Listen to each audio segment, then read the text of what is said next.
morning, my name is Lo Moying. Welcome to War News of 1863. First up today, can you ID me? I'm in the state of Pennsylvania and the county of Adams. I always host my visitors to my national military park, and because I'm the battle of the Civil War. You have 3 seconds to shout out my name. Yes, my name is Gettysburg. So first up today, we are taking you to a dedication of the National Cemetery at Gettysburg. President Abraham Lincoln delivered a short speech eloquently lamenting the dead in the battle with the struggle for the liberty and equality. So back to 4 months ago, the Battle of Gettysburg fight from July 1st to July 3rd was vital to American Civil War because General Lee was defeated, and so it becomes a turning point of the war. But it was also the bloodiest battle in the war. Over thousands of Confederate and Union Army soldiers were killed at Gettysburg. So a national cemetery was decided to be created for them. And President Lincoln was invited to have a remark for the official dedication ceremony of it.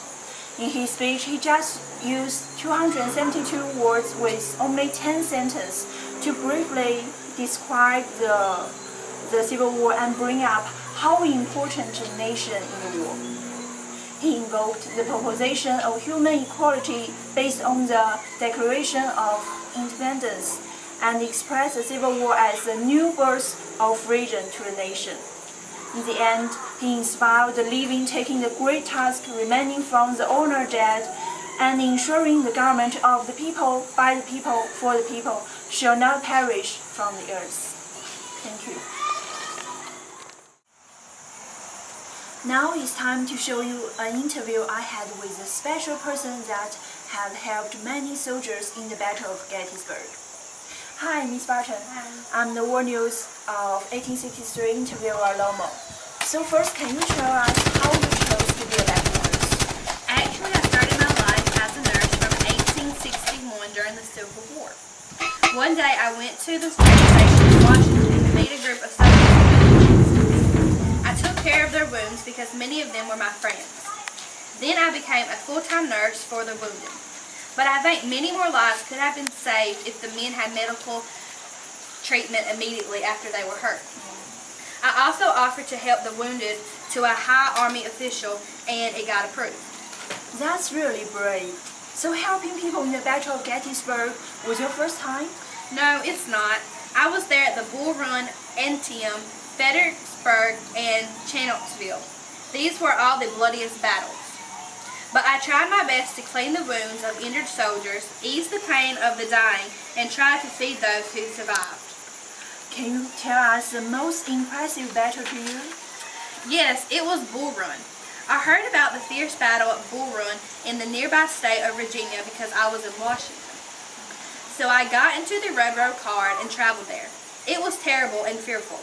The North lost many soldiers, and everywhere I looked laid the wounded and dying men. I worked to help the suffering day and night. Then the last soldiers had been placed on the train. I left. It was really dreadful because I was just in time to escape the South Army. Wow. But guess how I escaped? How? Car? No, a horse. Oh. I practiced at a young age. Wow. So do you have any plans after the war? Yes, I will go to Europe to meet with the representative of the International Red Cross, which was just established this year. Besides, I really want to set up our own American Red Cross to offer better treatment for people. That's my dream. That's gorgeous. We will put efforts into that dream. It must definitely be realized in the coming tomorrow. Thank you, Miss Barton. Now to you, Lexi. Thank you, Loma. Now we'll talk to you about the art expressing the battle. Many of our American artists created masterpieces due to the response of our war and what happened after. The landscapes and scenes display the intense emotions that the war has conflicted just with a single battle that could have ended our struggle.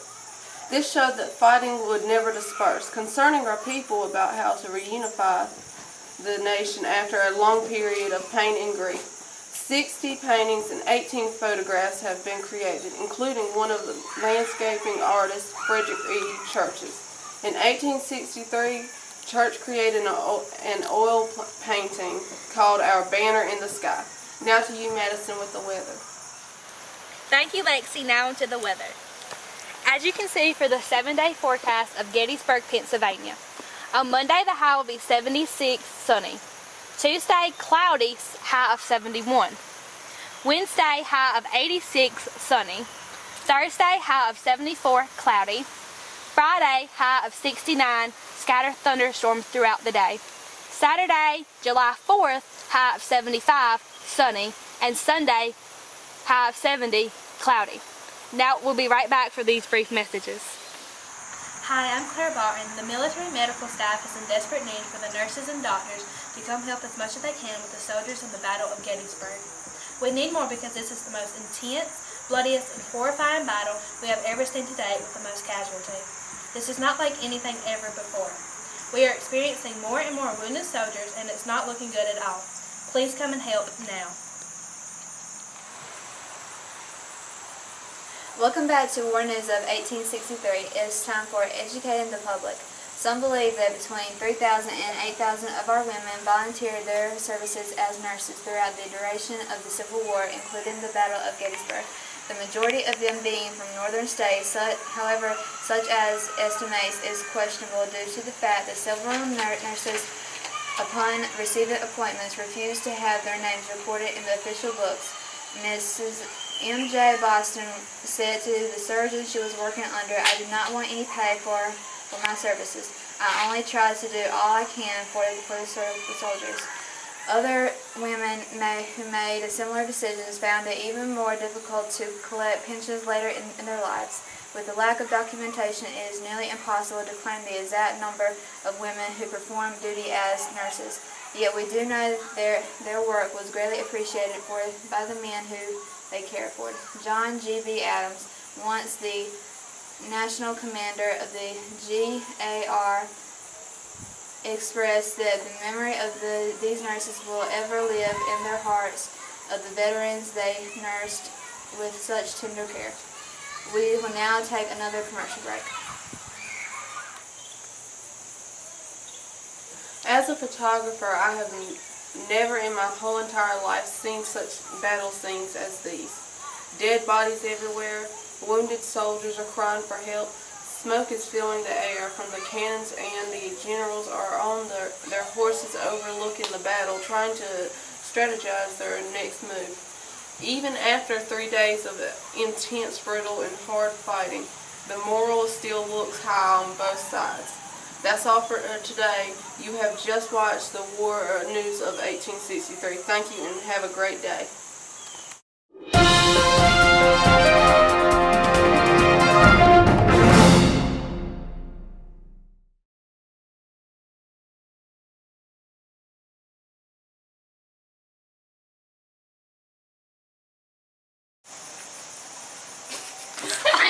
War News. No. I'm going. Say good morning. My name is yeah. Yomo Ying. Welcome to and feed those who survive. Did you twist it up? Yeah, that's literally like stuttering. That was. First of all, I'm laughing because you're supposed to be playing back or whatever. Are you? Wait. We're gonna have to edit that in for. Never live me.